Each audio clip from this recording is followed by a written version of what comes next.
COVID-19 is currently in an endemic stage in Trinidad and Tobago, but that does not mean that COVID is over.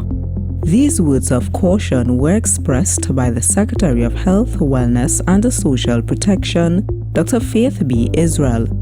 Dr. B.Yisrael, along with other health professionals in the TRHA, are urging the public to continue to safeguard themselves against the virus and its variants, since an endemic status means that there is still a high and consistent rate of infections. We should still exercise caution because we are not sure what's going to happen in the future. Now, we know that Omicron is a little milder. What we've recognized, though, is that there's another variant coming out of Omicron that was just identified in England and in those places, the XE variant.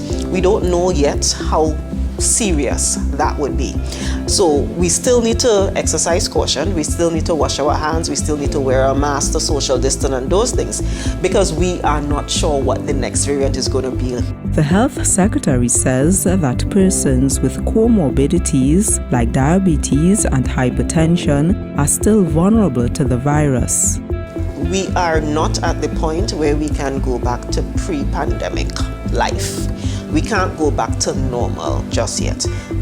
We still have a high rate of people with non-communicable diseases in Trinidad and particularly in Tobago.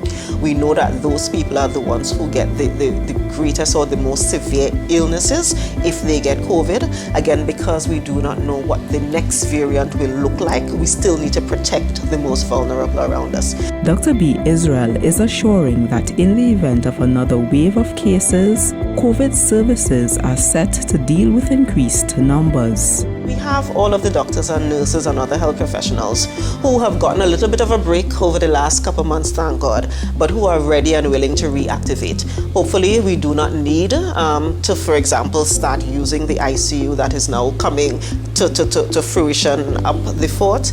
We still have the ICU at Signal Hill that is being used. Hopefully we don't need those services, but if we do have the manpower and we do have the other resources that are necessary to reactivate if necessary. Even as we follow the safety measures, health officials continue to urge people to get vaccinated.